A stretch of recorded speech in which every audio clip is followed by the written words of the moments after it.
Hey everybody, Larcenies here, and welcome back to another Paragon breakdown. So which one of the characters we're going to do today?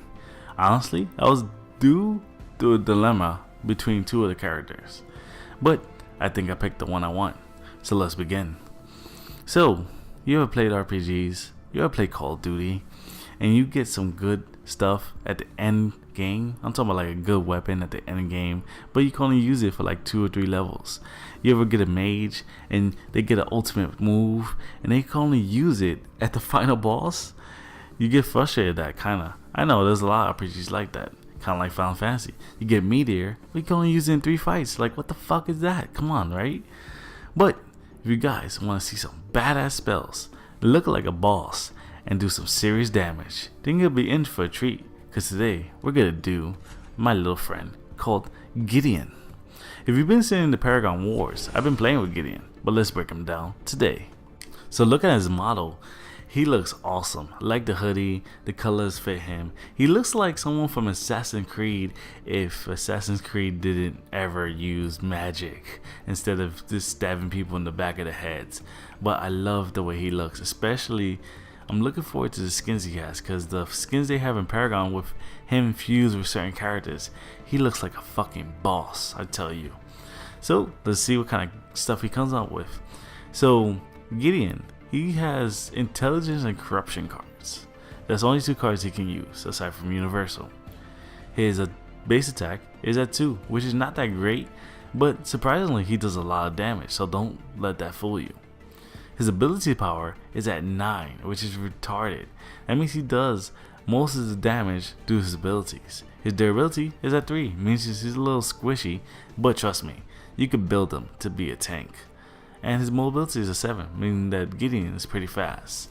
So let's see what kind of moves Gideon comes with, and see what kind of passives and all this other cool stuff he has. So let's scroll over and see what he has. So he has energy penetration, which we're gonna call energy pen for now. And Gideon gets a nice little small amount of energy pen as a passive, which is really good. His base attack, it does 50 damage, which is actually pretty decent. And what he does is he throws a little black fireball, which is pretty funny.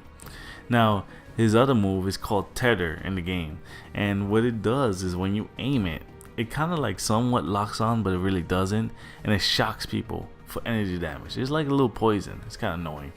But his primary move, the one that you see most of the time, is Meteor, aka Cosmic Rift. He summons a meteor from the sky, doing massive damage as it's leveled up. Keep in mind, this is the first thing you level up. His get in or get out move is called Torn Space, when he opens a portal to another dimension and just travels it just because of the hell of it, because he feels like it, because he's a fucking boss. But if you want to summon all the energy from the abyss, all the darkness that you have in your heart, you curl up in the fetal position and you do Black Hole, doing 450 damage. And on top of that, it also sucks enemy in and getting us a nice little shield boost. But keep in mind, when you use Dark Hole, you're kinda in a dangerous position because you're wide open if you miss. So what kind of cards do you put on Gideon?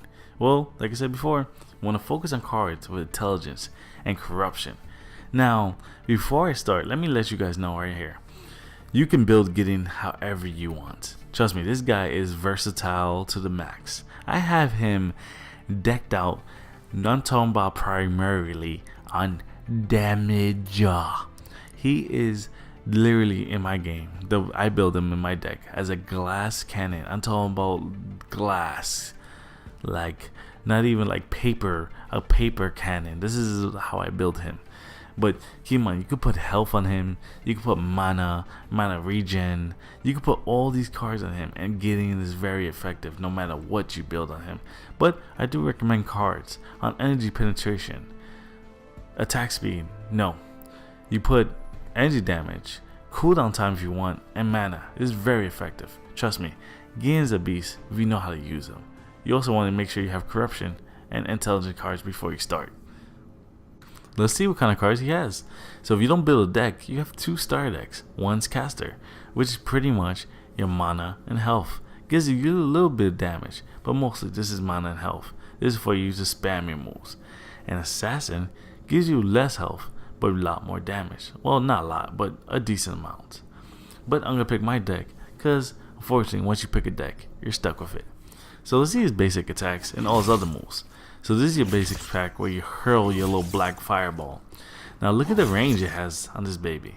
It's actually pretty far. If you see the little black marks on the floor, you can see how far Gideon can actually shoot with this black hole. I mean this black fireball. It's really effective. This is your Cosmic Rift. This is your primary move. This is your bread and butter. This is the move you level up first. Look how beautiful you get. A level 1 meteor. Awesome, isn't it? Now this is tether. You can't really notice it, but it's going to be a little pink electrocution ball like this. When it hits an enemy, it shocks them for a nice little damage. And this is your portal move. This is when you want just too lazy to walk and just want to jump into space for the hell of it. You can move this wherever you want, and wherever you point it to, you just fire and you just travel there like a fucking boss. But your ultimate move, the one that is actually very strong but yet very, very vulnerable, is a nice little aura move where you see all the blue lines. You fire and you get ready for the epicness that you summon in the blacklist. Keep in mind, any enemy that's in here or around the area will get sucked in, and Gideon will just strike them with nice little energy damage. Now let's see how he does in fights. You want to make sure you use Tether, Space, and Black Hole combined. No matter how high you go, Gideon can still hit him. So you want to use that to get advantage, trust me. You don't want to be in the floor using fucking Black Hole. And always use your Meteor mode. Now look how much damage Meteor does. These are like little rocks, no, not little rocks, like big rocks hitting him in the head. And you can see the massive damage that he goes onto. Like I honestly, like I forgot I was playing and I was just killing these people. Like look how unfortunate it was. Like Steel tries to block my moves, but you can't block me. I'm fucking Gideon. I get around anything. And don't forget that Tether's there too. It shocks them for nice little damage. So you can just poison them to hell. Like look at that. You actually, this is actually really good against the ninja too. Because if he goes invisible, Tether actually follows him, which is pretty cool. And always use Meteor. It does massive damage. Kills hordes of enemies. And try your best not to miss Black Hole because it can leave you so wide open. But if you do it timed right, you can get a lot of kills very effectively. But like I said, you want to make sure that you have Cosmic Rift available and Tether. But overall, I like Gideon. He's one of my favorite classes to play with, and I enjoy every second of it. You want to make sure you have Cosmic Rift available.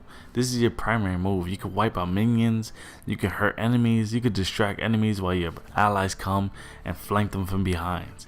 Use Torn Space and Black Hole combined to do the most damage with Black Hole, because Black Hole, once you miss it, you're pretty open because you're just there, and if you miss, you're just pretty much fucked.